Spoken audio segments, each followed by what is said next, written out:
Hey everybody, this is Diane welcoming you to our long-delayed, I seem to be saying that a lot, episode of Biters pertaining to Fear the Walking Dead, This is Marnell, and we are back the Real for. Housewives of Alaska. Oh, yes, it's been a rainy season in Alaska. My company did a lot of hiking in the rain. It's been rainy for you guys. It's been intermittently rainy and nice up here, depending on the day. And you haven't even been there for it. Dang it. I know, but we've missed the rain, thank goodness. We came back and it was a gorgeous day. So, No, like instead of an oil gas pipeline, we should be building a water pipeline down to right? California and be shipping Exactly. some of this stuff down. Yeah. Exactly. Yeah. So, And that's a perfect segue into the title, which was for episode 5 of season 3, Burning in Water, Drowning in Flame. yes, perfect segue. I planned that just right. You did, and you did it well. So, what's your rating? I actually rated this kind of high, and like I was saying before the podcast, I am rating Fear the Walking Dead based on Fear the Walking Dead. I am not rating it against The Walking Dead Prime. Which is So smart. I rated it a 4.1 Colt 45s. Oh, wow. Okay, so Put down them on the West. I have to ask you then, what is the episode that you rate against? Like, what is your 5? I don't think Fear the Walking Dead has had a 5. Okay. I mean, I'm just Yeah. curious if there's like one episode that you hold up as your episode that you're going to rate all of the others against. Which I think I it's don't know. fair to rate it against Fear itself versus rating it against Prime. Yeah, because I mean, if I were to rate it against the Prime, it would always be, down in the low threes, upper twos, because it's not the same show. It doesn't have the same panache, Yeah. Yeah. But I think the only other, this is probably one of the higher ratings I've given the show. I don't know if I think I've podcasted all of Fear the Walking Dead. I I don't know. A I fair feel like I've been portion here of forever. it. Yeah. Yeah. I think you rated episodes 1 and 2 fairly high. I liked the one where they intersected the flight whatever with the main show Okay. when they When they found were on the the beach, when plane they crash band Uh-huh. landed on the beach. I mean that Okay. episode did have its problems, but I really liked the intersection of the two parts of the story. Mhm. So what was your rating? So, I think I'm still suffering from rating it against Prime, and I need to reboot and think about rating it the way that you are. I rated it a 3 out of 5 unbelievable eyes. I'm still finding it hard to believe that Troy has his eye, but I'm glad that it was still swollen and bruised. So, So that's so funny that you mentioned that. I don't know if they planned it, but did you notice that Madison stabbed the one guy in the eye to kill him? I did. The inmate, she stabbed him Yeah, with yeah, the yeah, with the telescopic baton. Yeah. baton, yeah, the asp.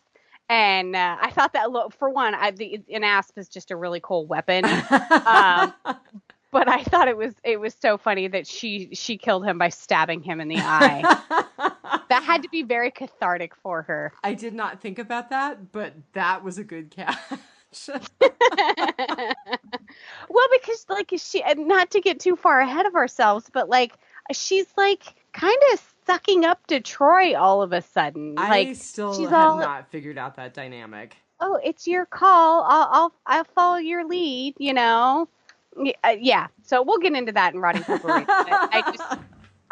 It struck me that like she'd been sucking up to him, and then she stabbed the inmate in the eye, and I was like, oh, that's funny. Anyway, So, numbers. 2.5 million same day views, and I actually found Live Plus 7 because we're so far out. Sorry, guys. yeah. And they added 1.8 million views in Live Plus 7, so it looks like a total of 4.3 million views when you include same day and Live Plus 7. That is still like 1/3 of what The Walking Dead was getting in season 3 for its same day views. I know. And I, you That's know, just I have to reframe that too, because when I think about these numbers in comparison to a lot of other shows, there are a lot of shows that would be crying to break these kinds of numbers. So that is very true, but there's also a lot of shows that they have canceled with numbers better like numbers this, than yeah, this, that's you true. know. That's true. We have a kind of an inside joke in my little group of friends because we all liked a little show called Terra Nova. Mm-hmm. And it got really, really good numbers, but it was super expensive to do. And Oh, so it was a cost valuation, versus the viewership. And so now whenever a show gets, it's a really good show and it gets canceled because it's like too expensive to make or whatever, uh-huh. we call it getting Terra Nova. Oh, that's So funny. I kind of think that, I believe that they're confirmed for season 4, They but I are, think yeah. that may be their last season. I think it is a possibility they could get Terra Nova'd. Well, it remains to be seen. It does. It does. If you hear a thumping around, it is my black lab playing with her not tennis ball. I've asked her to get me her tennis ball, and she keeps bringing me this heavy rubber ball to Oh play my with. God, that is so funny. I have not heard her, but I tend to have a high level of chaos here too, so. Okay, so just if you hear like clattering in the background, I'm not being invaded by walkers or anything. It's her near the rack with all the super cool, expensive computer stuff with a heavy rubber ball. Oh, that will make your SO feel really good. Yeah. I'm surprised he's not in here dragging her out. Right. All right, so what did you come up with for the title? Well, it has a couple of different meanings. It's the book by Bukowski. Oh, God, I missed that completely. Did you? I did. Oh, I'm so embarrassed. So the post-coital book that Troy and I caught that it was a Bukowski book, but I didn't. Yeah. Oh my God. It's the book that they were talking about. Yeah. I totally missed that was the title. I'm so embarrassed. For the rest of you that missed that, Charles Bukowski was a writer and poet, I think in the early 20s. No. He was older than that. He died. He was more recent than that, because I had a book of his poetry called Love is a Dog from Hell that was fairly modern. Well, he didn't die until 1994. Now I have to look. Look. I actually really love his poetry. I tried to read a book called The Post Office. Nick and I used to read it to each other, and I read a bit of it, but we didn't finish the whole thing. So I have to say I'm more into his poetry than his novels, but... So there's a really good beginning to it. Like if you look up Charles Bukowski, Burning in Water, Drowning in Flames, there's a really good quote that kind of fit with the show. It's like one of the first things that comes up, like on Goodreads or anything like that. Well done. Excellent research. Pull a string, a puppet moves. Each man must realize that it can all disappear very quickly. The cat, the woman, the job, the front tire, the bed, the walls, the room, all necessities, including love, rest on foundations of sand. And given cause, no matter how unrelated, the death of a boy in Hong Kong or a blizzard in Omaha can serve as your undoing. All of your chinaware crashing to the kitchen floor. Your girl will enter and you'll be standing drunk in the center of it, and she'll ask, "My God, what's the matter?" And you'll answer, "I don't know. I don't know." Wow. Okay, that completely makes me think of The Couple in the Cold Open. Okay, The Couple in the Cold Open, and what's Otto's wives, and Nick's and Luciana. Right. I mean, just all of it ties in with that quote or that from the book, that poem from the book that comes up. So yeah, it kind of gives you chills. So you see why I rated the episode a little higher? I did my research. Very nice work. So yeah. Yes.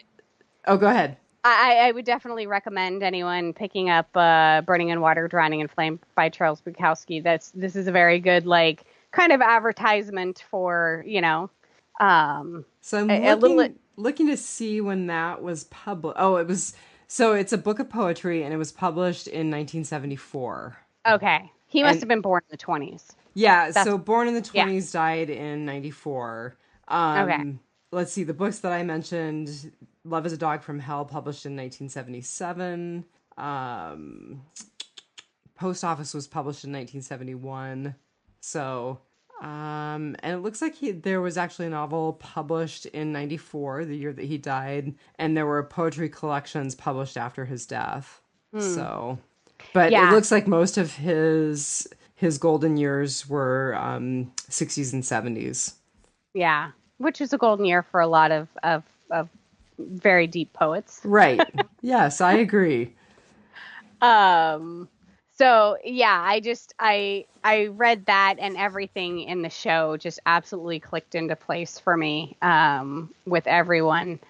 So it had, of course, that the title had that meaning to it. And then we also began in our cold open with, The couple burning up. the old couple burning Yeah. up. And then we ended with, why can't I forget? Alicia. Almost, she looked like she was drowning when she stepped off the cliff and landed in the water. And so I actually thought she might have been committing suicide. So yeah. And we'll get to that in our running potpourri. But, like, we had a whole kind of burning and a water and a drowning and a flame kind of thing at the beginning of the episode. And so, I think that ties in very, very nicely with the reference to the books. So, like a big dork, as I have said repeatedly, I missed the Bukowski reference. I'm sorry I missed that, because I think that if I had seen the quote that you just shared with us, that might have made this episode more meaningful for me. Aww. Yeah. See, this is unscripted, unrehearsed. You get us raw. So we'll do it live. But I agree. I mean, I picked up on the water and fire in juxtaposition. So the couple versus Alicia versus Luciana. So Alicia was about water and drowning, and Luciana was in the candlelit picnic with Nick. Mm-hmm. The other thing was that the commandos kind of, the whole thing about Madison saying, you have to give us water so we can get back. Yeah. So another reference to water.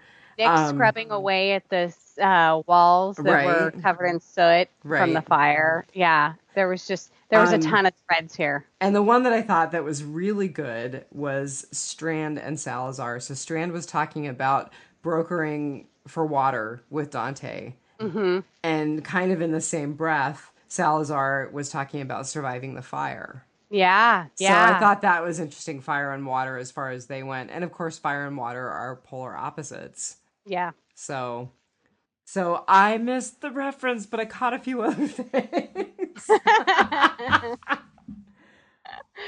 See, this is why it's not just one of us talking to you, because it's, we all get something a little different from it. And, sometimes the viewers catch things that we don't. So, oh my God, I think people who do solo podcasts are very brave. That's just way too much pressure. I need an audience. At least an audience of one that you can talk with. Yeah, I need somebody to laugh besides me, crazy. So you were going to say to the listeners, and I talked over you, what were you going to say? If anyone else has any threads that tied the water and fire together for this episode, chime in. Or if I missed anything else significant, which I very well could have, please chime in. I very well could have too. I just, to be honest, like I went to Google the episode just to pull up like news reports and other people's ratings and stuff, and the book came up, and I was like, hey, that's the book from the show. Oh, that's cool. Yeah. So, thanks, Google. All right. Well, something that I didn't consult Google for, I looked at IMDb and I didn't get very much. So the director was this guy named Daniel Stamm, who was born in Germany and he lives in LA now. And it looks like he actually doesn't have a whole lot of directing experience. He Um, doesn't. he did a couple of movies and a documentary, a couple of documentaries, and some shorts. But this looks like this is the first that he's done for television. Scream the TV show is a series, I believe, on Oh, MTV. okay. I didn't see that listed in the source that I looked at. So And Incorporated is a super good show on Sci-Fi that you all should have supported because it totally got Terra Nova. that would include me. I didn't know about it. It was like a post-apocalyptic where the corporations have come and taken over for the government. And so you work for corporations and they compete against each other. And they compete against each other as in like they kill each other's employees. I was going to say that's different from our current lives. How? Well, and it's all like very like, espionage and everyone, it seems always very nefarious and they're always working their own angle and their own to their own means and own ends. So it's set way future tech type stuff. So it's a really cool show. You really all should have supported it because now it's canceled. I'm just thinking, okay, I'm going to get a little political here. Corporations currently do not kill our bodies, but they do suck our souls dry. They do. And, as long as I have red wine and I can rescue dogs, I will be as placid as a Hindu cow. Oh my God, that is so funny. It's so awful. It's awful. I don't know that I can be that placid. I just don't know, but I'll try. I'm getting better. Seriously, the only thing that keeps me from being feral is a hot bath at night and wine. And rescue dogs. And rescue dogs. Thank you, by the way, for that excellent picture of Bandit on Biters. He's so handsome. Oh, he is. He's my baby boy. And just so you know, like, if the apocalypse comes, I will always have ice in my drink. Because he'll go and fetch it from the glacier? I'll go and get it from the glacier.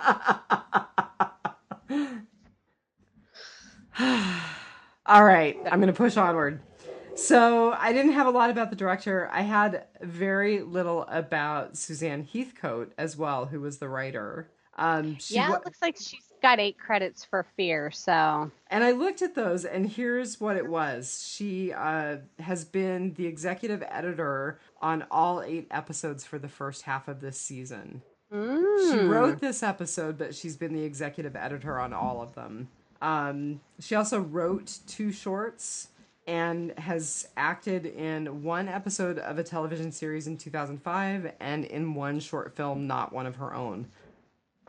Yeah. So this is kind of her debut. Really kind of both of them. I mean, yeah. He had a couple more credits than she did, but not much.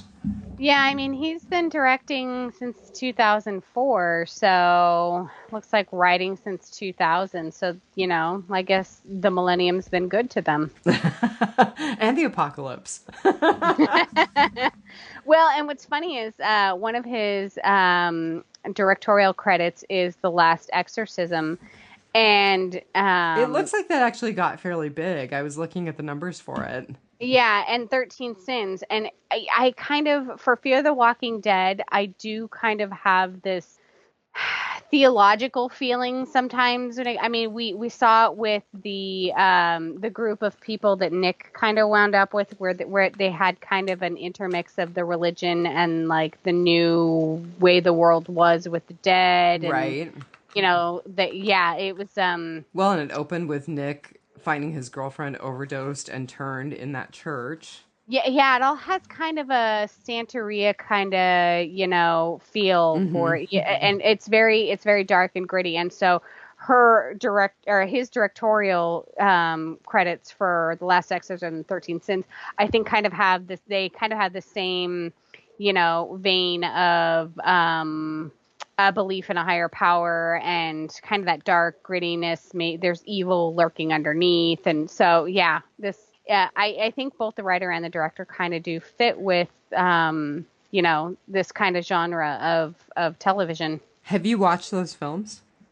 The Last Exorcism, yes. I haven't seen 13 Sins, but Okay. Just from the looks of it, it kind of looks like it's in the same vein as there was a whole bunch of them that came out with,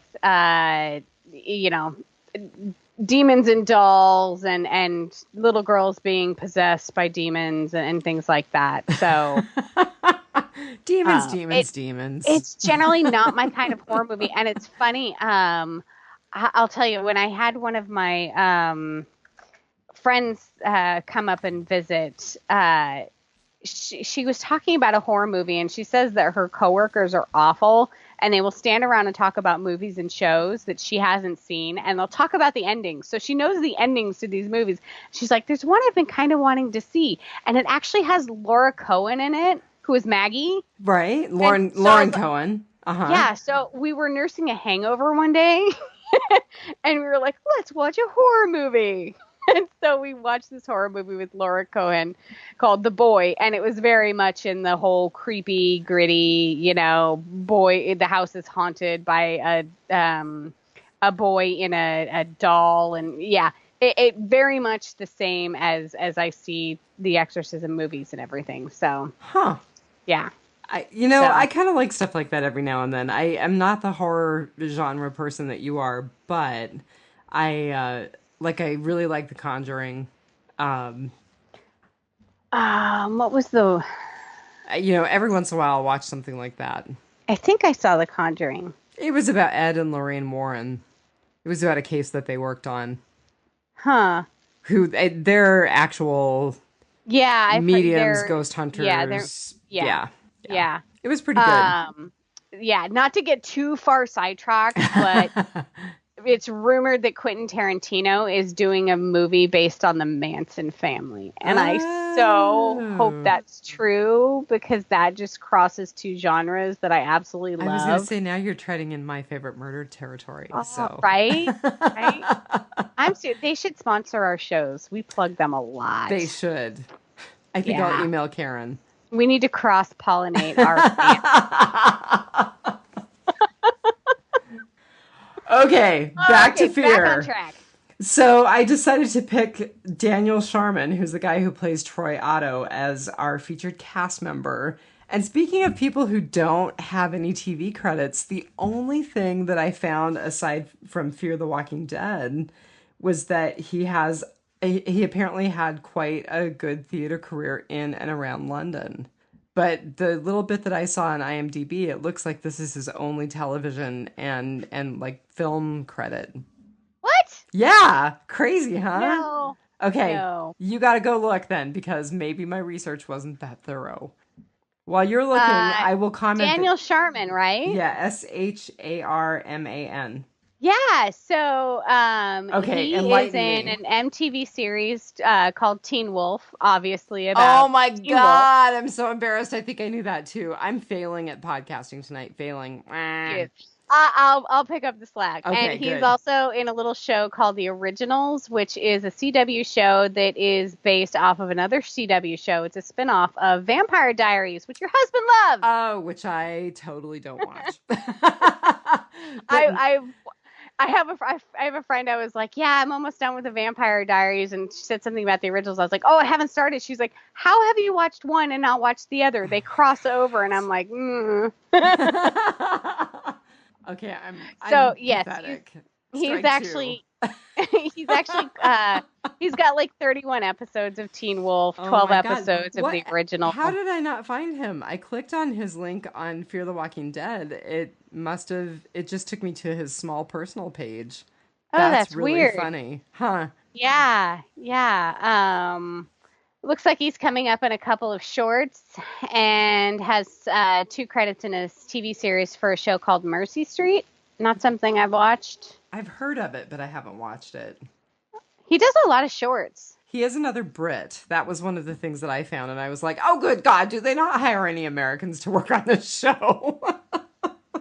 Okay, and that must explain, like, they must do a lot of, like, whereas we do, like, mini-series where there'll be, like, 4 episodes, they'll do shorts where it's, like, a one-off, I think. That may well be.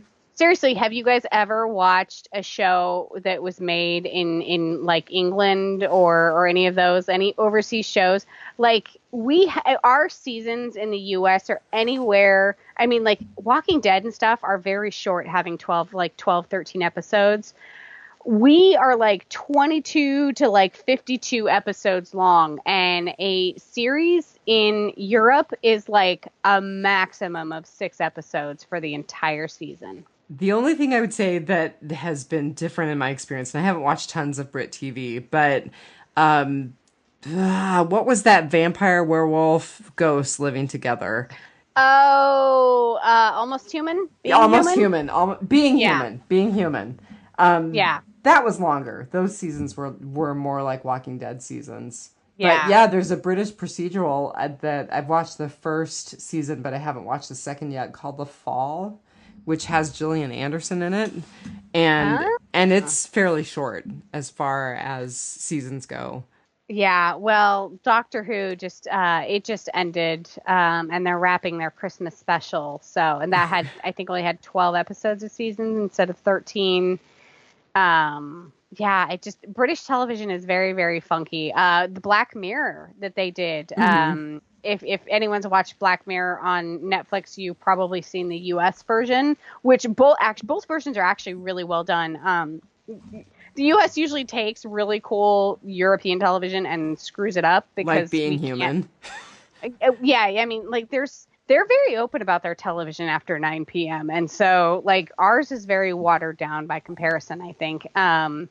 And so like Black Mirror, I think was like only 4 episodes. Misfits, who our dear Cassidy, our show creature comes from, like they have the weirdest like cycle. They'll like be on for like 4 months every 2 weeks, and then they're off for 3 months, and then they're back. I mean, it's a very weird random cycle.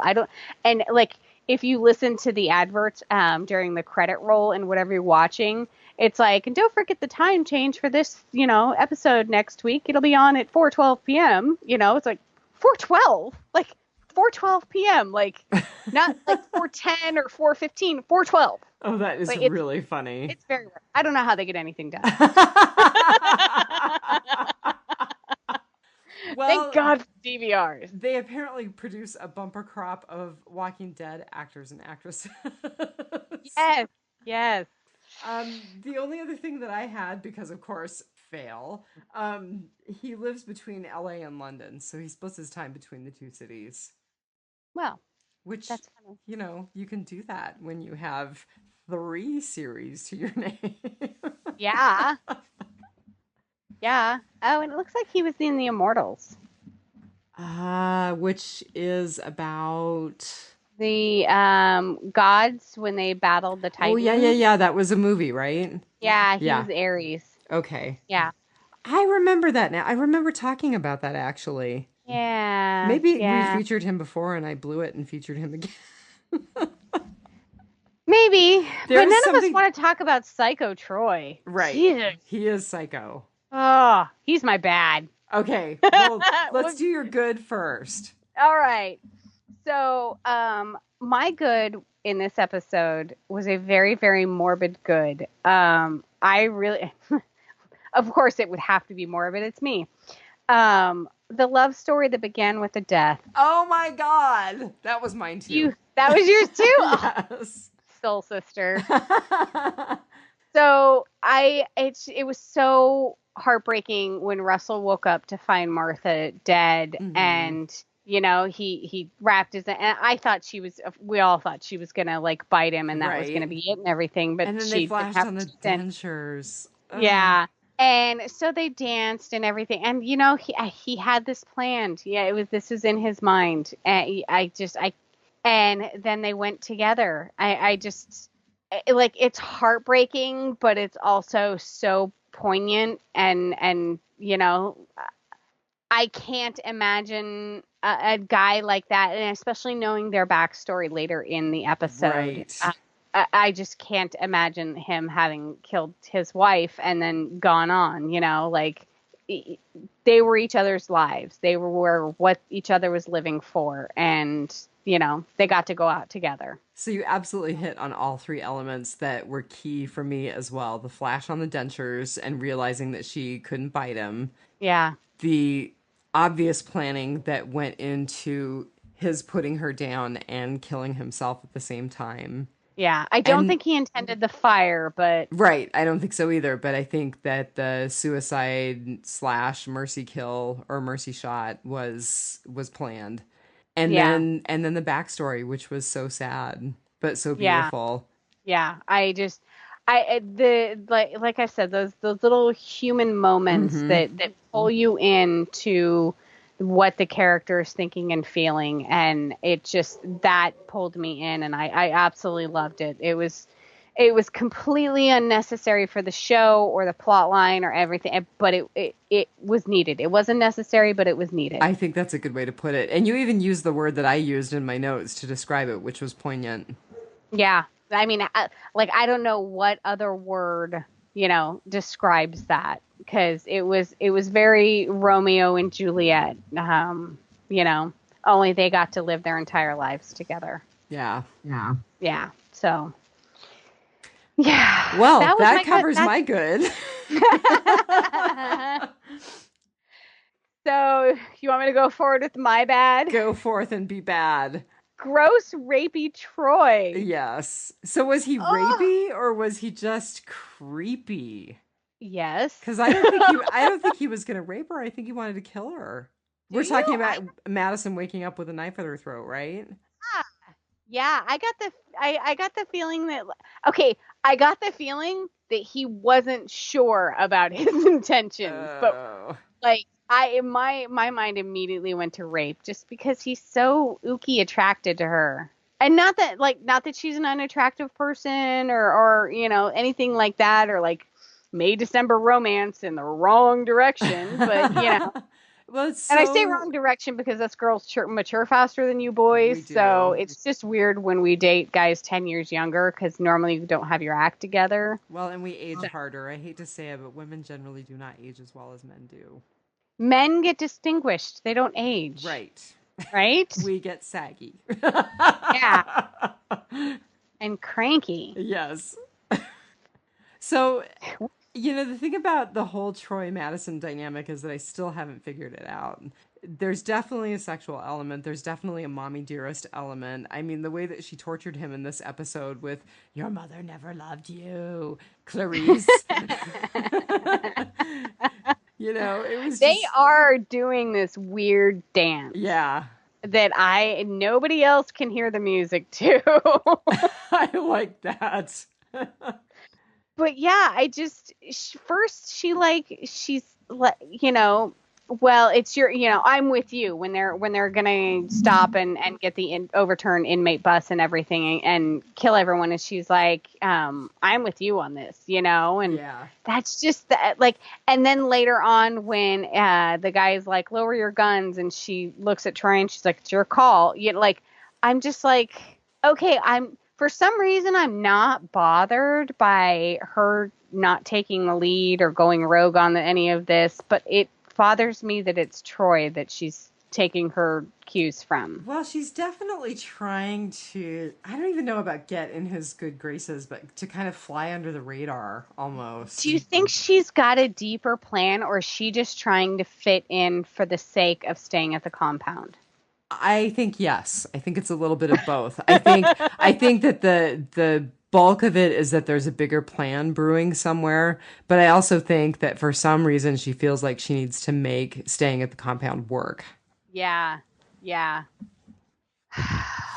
That's interesting. But yeah, my bad was quote, gross rapey Troy and the blank hole who was just gonna watch. Right? That guy was a creep. Yeah, he was especially just laying there was wide-eyed. up for him. What's that? Especially because Madison was really standing up for him when he was whining about, having to walk and needing to rest. And so my read on it was different in that I was just like, oh, great. He would have watched Troy just completely kill Madison, just slit her throat. So I missed the rapey vibe. But even though I think the whole May, December, I'm kind of attracted to you, but I think you're my mother. Yeah, Kind of he's all of definitely got a that. yeah, he's got a mommy fetish. Yeah. Yeah. No, not Electra, Oedipal complex. Electra is the opposite. She had a thing for her dad. Yeah. So I didn't steal your bad too. What You was your did not bad? steal my bad. My bad was the scene with scalped Phil getting his brains eaten out by the crow. What? I love that Did you scene. really? So I did. I felt like it was incongruous. I didn't quite know why they did it. I didn't know how it fit. I I totally was not bought into the physiologic reality of this guy being somehow still alive while his brain is getting eaten. I mean, the whole thing just didn't work for me. And I was like, what is he saying? He sounds like he's reciting a story or a poem. What is he You looked it doing? up, didn't you? No, I did not, but you Oh my obviously God. did. Oh my God. I Fail times totally three. Okay, so well, because it's actually very, very popular. It has a large vein Okay, in but you pop are culture. also the person I will say who knew Wink and Blink and a Nod, and that was totally not part of my life. So here you go. So, Antagonish. I met a man who wasn't there. It's by Hughes Mearns. And it was written in, I think, 1899, if I think right. Yesterday upon the stair, I met a man who wasn't there. He wasn't there again today. I wish he'd go away. When I came home last night at 3, the man was waiting there for me. But when I looked around the hall, I could not see him there at all. Go away. Don't come back any more. Go away, and please don't slam the door. Last night I was upon the stair, a little man who wasn't there. He said he wasn't there again today. Oh, how I wish he'd go away. So this is a pretty famous poem, and it has it's in a lot of films and literature and music, and people borrow from this all the time. It was written by a man in Nova Scotia, Canada, and it was about a haunted house he lived in. He wrote this poem Oh, about, that's really cool. yeah. And so the films that it's been in, I mean, it's been in the comics, Doom Patrol, The Question, DC Comics, The Question, films, The Detective, Logan's Run, Identity, which is the one with oh, what's his name now? John Cusack. Oh, I love John Cusack. Yeah, the movie where he's got all the split personalities and they're in his head and they live in a hotel or stuck in a hotel and he's got to go murder all these split personalities one by one to become sane again. And yeah. Okay, I So obviously just need to Skype watching Fear the Walking Dead with you. We need to watch it together. okay, and the funniest thing I found about this was that Lil Wayne samples it on his Oh Free my Weezy album. God. It's on track 15, Pick Up Your Heart. So, yeah, this super old-timey poem about a haunted house winds up on a Lil Wayne album. Okay, you're gonna have to send me the name of the Little Wayne song so I can watch the video on YouTube because clearly I need that in my Well, life. and David Bowie had some very similar lyrics that kind of borrowed from the poem. The man who sold Sold the the World. world. I love that song. It's a Yeah, great song. we passed upon a star. We spoke of it when, although I wasn't there, he said when I was his friend. Huh. Yeah. So, yeah, this poem has been borrowed very heavily throughout the ages. So Interesting. I knew that I had recognized it, and I don't know like exactly because I mean, I probably picked it up because it was in like Tommyknockers and Stephen King, for God's sake, you know? Oh. Yeah. And I so I remember knew that that, without, I mean, I don't remember the poem, but I remember that book. It was a million years ago, but I remember reading it. yeah, so I knew that I had heard it somewhere. So I'm Oh, like, this is a song or it's poem or lyric or it's interesting. it I was like I recognized it, and what actually kind of the guy sitting there for me when you said you just don't know the dynamics of him, still being alive and having the his physiologic possibility of that.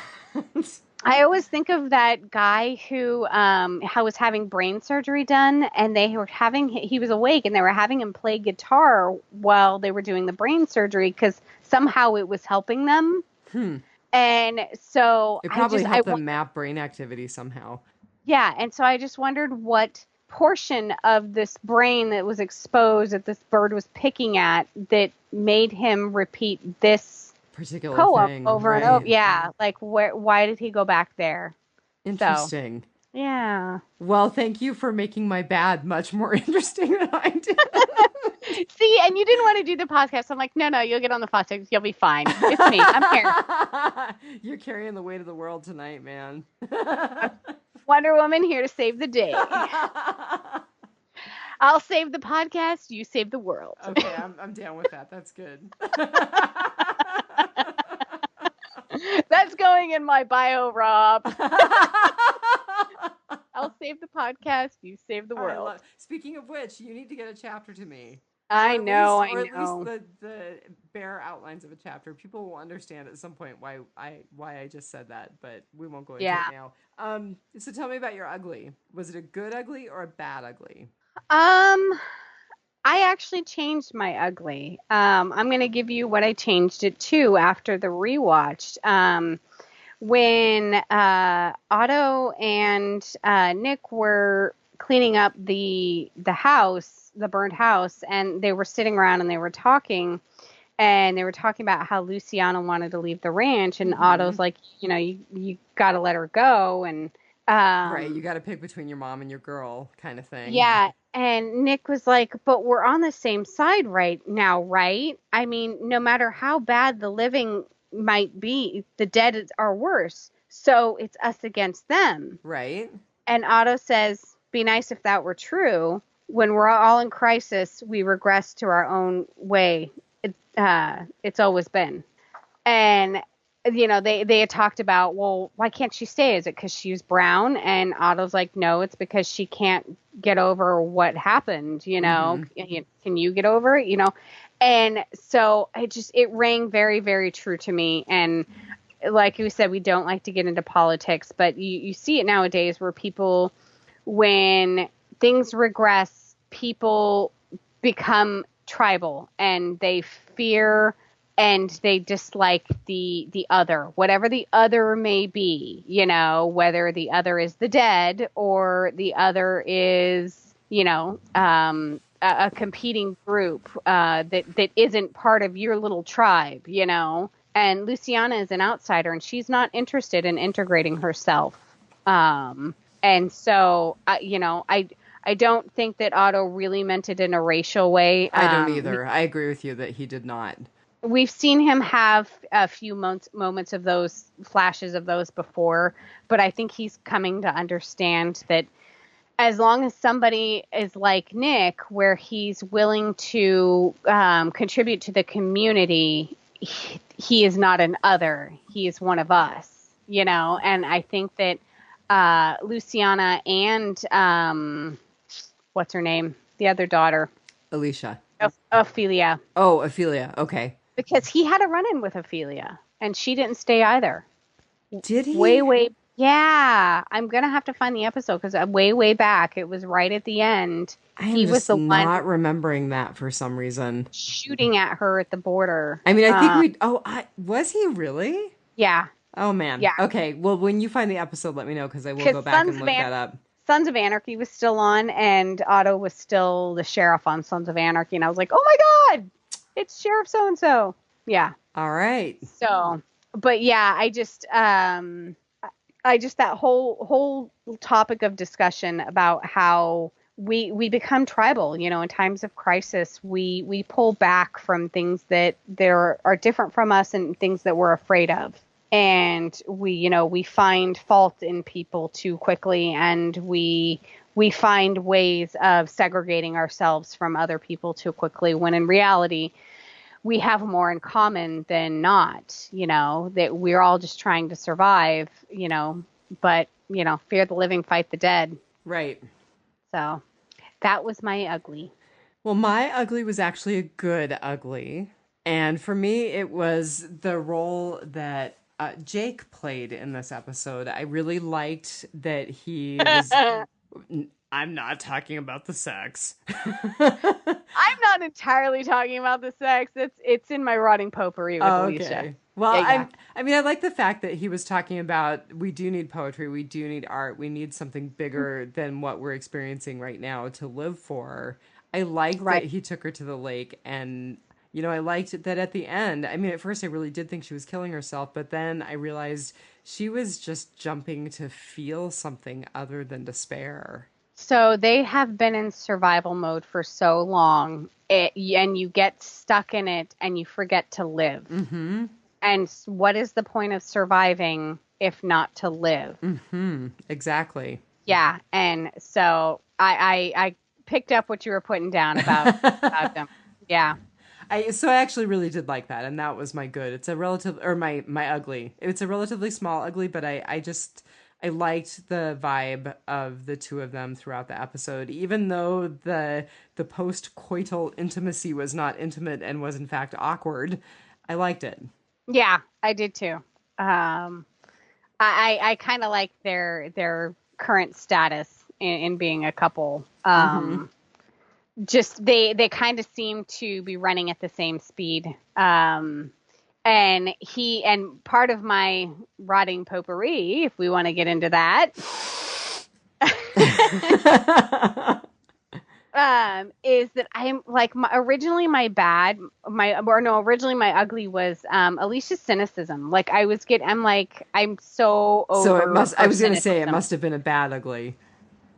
Yeah, I'm so ready to be done with her cynicism, and I really think at the end, when she jumped off into the water, now she's got a cute new boyfriend, and she can go get moonshine and pot on the reg. I think she's gonna start enjoying herself a little more. I really liked that he knew and acknowledged that was what she was doing too. I mean, I thought that that him quoting Ecclesiastes at her was really funny. Yeah, and I liked in the beginning when they were all getting up to go to the fire, and they were like, "Where's Alicia?" And Nick's like, "She's at Bible study." Oh, that was funny. And by the way, rotting potpourri. That is not how you do a bucket brigade. Right? Like, form a line, people. Yeah. Like, buckets down the line. It's not just a couple of dudes running back and forth. Like, So on that note, you brought up a rotting potpourri for me. So when they got to the bus, the Department of Corrections bus that was crashed, and the CO and the inmate zombies were there, the first thing that my husband said was, "Those zombies aren't chained together. That's totally fake. Those inmates would have been chained together while they were being transported." Because I, of course, was like, "Look, that's going to be you and the ZA, man. You're going to be down with all those inmates." And he's like, that's totally unrealistic. They would have been chained. I could totally... Okay, so here's the scenario in the bus, Nick. What happened is one of the guards got pinned, and he's like, "Okay, I will unchain you guys if you get me unpinned." And so, of course, he unchains them, and they're like, "Screw you, dude!" Kicked him in the head, and one person turned and infected everybody. Or so here's the other thing: he could have just panicked and unlocked everybody, and then they all ended up turning. Yeah. Okay, that's fair. I'll have to throw that back at him. They didn't wander very far from their bus, so... Well, I mean, maybe this is the early days where they're still toying with the idea of them retaining memories and not. Well, and it could be that they thought that the bus overturns. They thought rescue would come. Mm-hmm. They hunkered down in their bus, for a couple nights, and the injured slowly start to turn, and all kinds of things could happen. And shout out in terms of the guard being like, "I'll let you guys loose if you rescue me," and then your commentary, and then they were just like, "Screw you, dude." In fairness, there have been some good saves on the part of inmates lately, There have. saving corrections officers. So there you go. There have. That's funny. All right, what else? Um, so when we last see our buddy, not Salazar, Strand. Strand, he's in a Yeah. sticky situation. Okay, that was really, really nasty and rude of Salazar to be like, and I'm out of here. I understand that he Under, was pissed off at Strand yeah, for lying the about wild goose Ophelia, chase. but Yeah, that was pretty rank. yeah, but you know, Strand is, if anything, a cat because that dude has 9 lives. He Yeah. will totally get out of this and Hmm. probably wind up better for it. Um, but yeah, One of the yeah, comments that I made in my head was he was not lying very convincingly, which is unusual for Strand. I he's mean, off his game, he is, definitely. yeah, I agree. Because I could see that it would be very easy to be suspicious of him because of the way he was presenting the Ophelia story. Well, and of all people to try and lie to, Daniel Right, Salazar, who right. like made his living interrogating people and getting the truth out of them. Hmm. And Yeah. who already So, doesn't have a lot of reason to trust Strand. Yeah. right, right. Um, so yeah, I'll be interested to see what happens to Strand and if and when he meets up back with our core group at all. I bet you he does. I can't believe that they would. If they're going to keep Strand alive, I don't think they're going to keep him alive on his own. If nothing Well, else, he may end up going back to the dam and back to the water, and then our core group will end up there. yeah, we know that the core group is not going to be happy and happy and well fed for long because war is coming for them. Right.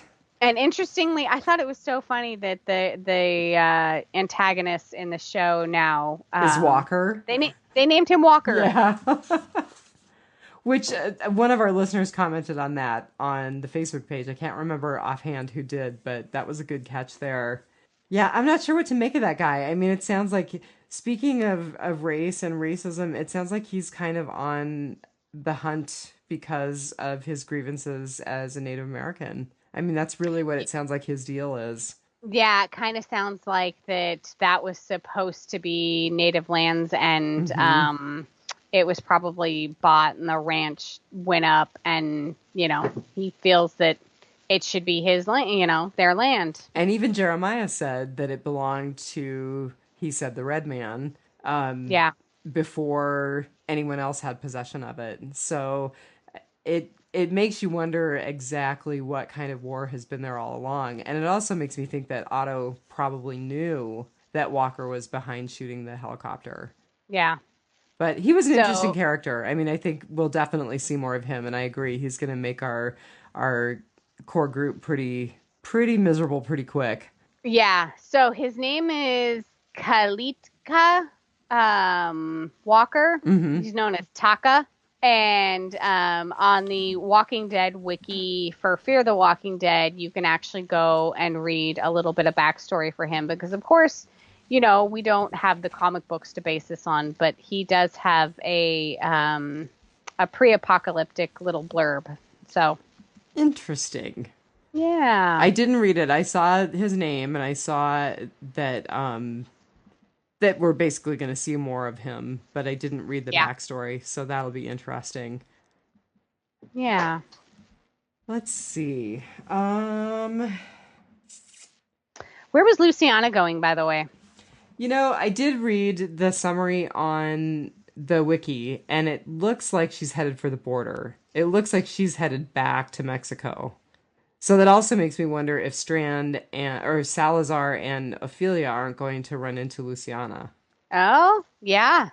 I mean, I thought, I think the connection is the water at the dam because yeah, that's where Strand and Salazar are connected. That gives me a hunch that and all of the references to water in this make me suspicious that our group is going to go looking for water. So I just kind of wonder if that's not where they're all going to end.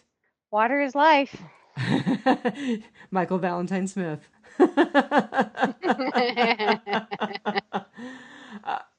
And I'm sure that folks who are listening probably have some insight already because you and I are a bit behind. So they may well have resolved some of this story by the end of the first half of this season. And this is why I don't watch ahead. Yeah. I like to be fresh just for the material that we're talking about. I know that we actually are on the mid-season finale right now, so I am eager to crank these podcasts out. So, And but get caught up. Yep. Yeah, and Diane and I do have Preacher that we need to podcast about. And I still haven't come to a conclusion about American Gods, so. Yeah, so. And then, do you believe that we are only 3 months away from the premiere of Walking Dead Prime? So that makes me happy about Walking Dead. It makes me it gives me a sense of panic when I think that we're 3 months away from winter in Alaska. Oh. Oh my God. Oh, yeah. Well, it sounds like we're getting close to wrapping up, but do you have anything else you want to say about Rotting Potpourri? I don't. I think that was, I think I covered everything. Other than, I don't know. Maybe it's growing up in Alaska. They took their boots and made them walk home barefoot. I have to admit, I did like the imagery of their bloody feet as they were walking. That was a nice moment. I spent my life running around Juneau barefoot. Right. Like, maybe I have tougher feet. I don't know. Like, I don't think, it is like 3 miles, 2.5 miles, 3 miles for me to walk to the glacier. And I could do it and back in barefoot. So you are quintessentially suited to be fine in a zombie apocalypse on the border. The only thing I can think of, and it was raining in the last scene that they were walking in, but like the only thing I can think of is like maybe the pavement was hot. Oh, and in that case, good point. I would walk along the side of the road. But for God's sakes, they were in socks. That it kind of bugged me because I'm just like, I totally bought into the bloody feet as a healthcare provider. I was totally down with it. Really? But I also missed the Bukowski reference, missed the poem that Phil was reciting. So, it is what it is. That's funny. Well, should we try? We should try. All right. Hey, everybody, just remember. Take it one dead day at a time. Oh my God, that was almost as bad as having Yumi and Thomas attempt it. Almost. All right, everybody, have a good night. We're going to work on cranking these out and getting us caught up. Thomas O'Mara is doing better. Biter's best wishes to Thomas because he's been quite sick. I think we'll probably have him next week for the last episode of the retrospective. I put episode 5 up for Rob tonight, so you'll be getting a healthy dose of biters over the next week. Yes, we will lather, rinse, repeat until it's safe. And check us out at The Good News, which is the gospel according to AMC's Preacher. Yeah, we'll be getting one of those up soon. All right, everybody, take care. Have a good night.